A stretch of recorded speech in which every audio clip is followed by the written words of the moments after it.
You were off last week. I wasn't You weren't here. You missed it. You missed all the crack, the melody crack. I wasn't here. Yeah, we spent the entire show going, don't you? It was ridiculous. It was we were trying to do the Pussycat Dolls don't you bit. Have a look at this.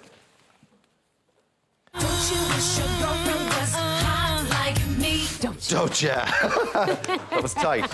Tight. It's that kind of choreography that she's going to be looking out for a little bit later on. Former Pussycat Dolls star Melody Thornton will be here. Don't ya? Pussycat Dolls star Melody Thornton will be here in just a few minutes. Are we going to try it again? Don't you? Don't you? Don't you? I think her Skype is down. Or her Zoom is dead. Poor old Melody Thornton, who was supposed to be joining us tonight from the Pussycat Dolls. So she's not going to join us. Well. I was never a Pussycat Dolls fan anyway. I've spent the whole night saying, don't you? Don't you? Don't you? Don't you? Well, do you know what? Are you feeling okay now? Because I didn't know they were going to leave that bit in. You know who we have right here, right now? Melody Thornton! Oh my goodness. Now that you're actually connected to us, I take it all back, babes. I take it. I've always been a massive Pussycat Dolls, and you in particular, a fan of yours. Good evening. Where are you this evening? Are you on this side of the world, or are you in America? Where are you? I'm in Los Angeles, just staying home and staying safe. And, I think we had some mix up on timing, like different time zones. It's fine. There is. There's a big difference with all of that. But Melody, as he was singing for 25 minutes last week, don't you, down the camera here in Ireland, it's because, you will always be linked with the Pussycat Dolls. It's where you started your career. And earlier on this year, they were meant to go touring. They reformed last year, but you didn't rejoin the group when they reformed. Why? Mm-hmm. I think there were loads of things to consider, and I did that. And I think this pandemic has definitely been a really huge wake-up call for all of us, that we kind of have to live the lives that we want to live. We have to put ourselves in the way of beauty. We have to put ourselves in the way of success and the life that we've always wanted to live. You have to take a moment at some point, and hopefully this pandemic is doing that for people. When are you going to take up space in this world and live a life of purpose? And for me, that was releasing this project, Lioness, this EP, 7 songs that I wrote myself. I would love to use my life as inspiration for people to kind of do your thing, get out in the world and do your thing. Don't wait. It makes sitting here looking forward to Indian eggs seem pretty... pretty shallow. Is that what you're saying? It certainly makes me feel like I'm wasting time here on Earth. You were just 19 when you joined the Pussycat Dolls. You were a baby when you started. Yes. What was that like for you? Was it tough? Was it challenging, or was it a dream come true? How was it for you? Yeah, look, I was right out of high school, and I was like, this school thing, no offense to anyone who goes to school. If you're an academic, good for you. If it's easy for you, great. I'm very creative, and I wanted to get into the world of music, and just really prayed for it and crossed my fingers, and saw an advert that ran on television once, went out, got the first audition I ever went out for in Hollywood, and I got it. And it turned out to be this huge, group, this huge record label, this huge opportunity, So it was great. It was fantastic. Exactly what I hoped that, it would be as far as the opportunity. Now, I was there to learn. And that's something that I've come to understand as life has carried on after, right. The group. I was there to learn. I was the only one who was not a trained dancer. I was the only one who had never been on tour. I was the only one, like the unicorn, trying to figure it out on the spot, whilst everyone else, had experience. So yeah, that's more or less how I would. Was that hard, being thrown into the deep end like that? Yeah, come on. I could sing. That was it. I had sung at talent shows and for my family, little things here and there. And I do believe in the power of the mind and prayer and all these great things. And I prayed for it, and it came. And then it was like, go. You know? Okay. And so I kind of had to figure it out on the spot.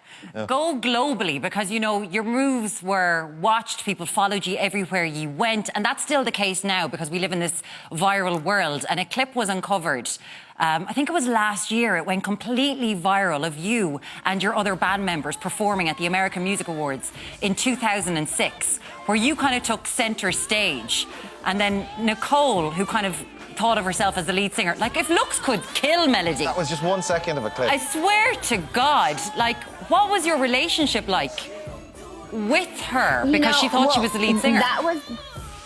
That was Fashion Rocks. It wasn't the American Music Awards. It was Fashion Rocks. And I remember just thinking to myself, like, go out there and you just sing your little heart out, sister, you know? I do think that it's so interesting the way that things are edited, you know? We didn't walk off stage like, I hate you, you know? It was very much like, okay, great. That was great. Like, all right. Did we rehearse it that way? Did we rehearse it differently? I just think I walked forward with a lot of like passion and force, and I don't see how it was bad or wrong, you know? I watched it earlier, and from the clip, from the video, you can like everything seemed to be fine, but there was that one shot where they just showed Nicole just for a second, and there was definitely a glimmer of, hang on a second, love. Yeah. But that wasn't the case. You know, I can't say what she was thinking. Right, okay. What I can say is that there were, I was so inexperienced when I first got into the group. I didn't know much about photography. So I would take pictures like this. I would go. Right. I had to stop doing that because at one point, you know, they're editing all of our pictures together, and they'd used a shot of me and my eyes were looking in Nicole's direction, and it was the exact same impression. Like, why is she looking at her like that? Okay, this is edited, you know? I have no control over that. My record label does. She's not the one filming the performance. Who knows? She could have been like, okay, I'm glad she's like doing her thing because I'm catching my breath. I can't speak for her, but we didn't walk off stage like, hey, you know, so I don't know. I just think like myself and Ray do every Friday night at the end of the show. It's the way it's edited. It's the way it's edited. We love each other. I hate you. But as you said, you got into this group and it was your way to learn, and now you've got a solo career. You've got a brand new EP, Lioness Eyes, and your latest single, it's called Love Will Return. Let's take a look at the video and you in action.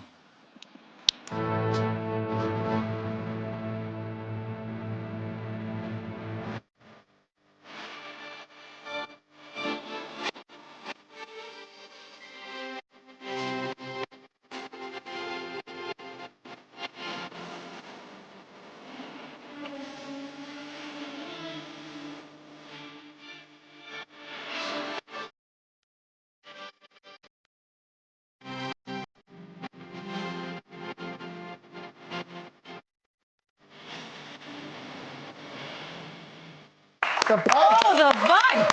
The pipes! Oh, unbelievable! It's beautiful. Thank you. Thank you. Thank you so much. Oh, so that's on the EP. I'm really proud of that song. Yeah. It's absolutely beautiful. It's on the EP, which is out now. Another song you released earlier on, Phoenix Rises, earlier on in the summer, and that ties in with the Black Lives Matter movement, which has been, it is still an ongoing massive moment at the moment where you are in America. Tell us about that. You know, Phoenix Rise was never meant to be a video. It was never meant to be highlighted, really.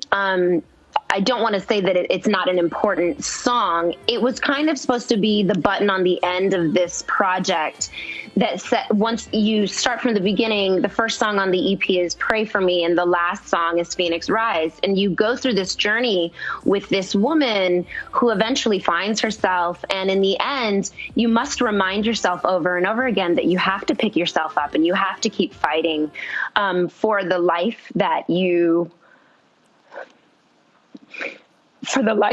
want, and regardless of what is going on in the world and what people think of you, how society sees you, you have to fight for yourself. And it's always important to fight for other people. So using this song and this video as an opportunity to say, well, I actually think that if you're an artist, you really have to make an example of yourself. I think Nina Simone said it really well when she said, a true artist speaks to the times. So I felt it was necessary, and we pulled everything else that we were going to go with first and went with Phoenix Rise. Yeah.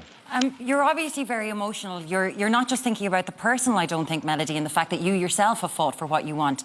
Is it everything that's going on in America at the moment that is having an effect on you when we see, you know, more people dying every single day at the hands of police? Is it a moment that is really causing you pause and worry? Yeah, I think the United States, excuse me, I'm going to try and pull myself together for 1 second. It's okay. I think that in the U.S., there's so many things. There's emotions around the pandemic. There's emotions around, you know, unemployment. There's emotion around the election that's coming up. And then wanting to make sure that everyone in this country feels safe. You know, should be fine to be approached by police. It should be fine. It should be, they ask me questions, I give them answers, and there isn't this aggressive nature towards a specific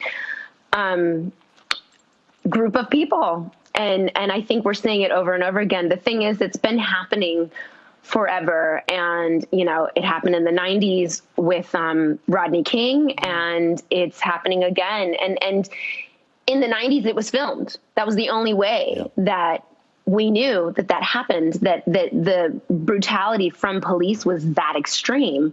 Now it's really being filmed, you know? And what makes me emotional is that we are not all coming together and saying, oh my God, what are we going to do about this? Some people are still saying like, oh, well, you know, like, well, if you would just cooperate. Okay, but that leaves certain people vulnerable to harassment. It leaves certain people vulnerable to feeling, you know, degraded and in a number of ways just not human. You're in LA. You mentioned you're in Los Angeles yourself, which was, of course, the location of those riots. And this is an ongoing. There are protests up and down America at the moment. Do you see an end in sight? Do you see a resolution? Do you see change happening? I think that change has to happen. It's the only way that you're going to get people who are willing to use their voices. I guess what I'm trying to say is there are certain people who would love it to just revert back to simplicity. I just want simplicity back. I just want to be able to go to the store and, you know, and love my grandchildren and my family, and there's no problem. But the truth of the matter is we have to raise our voices. Protest is not, you know, it's not thugs. It's not people, you know, of course there are going to be some people that take advantage of the opportunity to loot or whatever. That doesn't mean that is the bottom line. That's not why people are out in the streets saying, what is going on here? And I'm willing to be here until we do something about it, until this changes. So for those people who want simplicity back, you know, raise your voice. And that's certainly something that you are doing in your personal life and in your professional life with your EP Lioness Eyes, with that fantastic song Phoenix Rise. Melody Thornton, thank you so much for joining us. Cheers, Melody. Thank you. Stay safe. Mind yourself. Bye.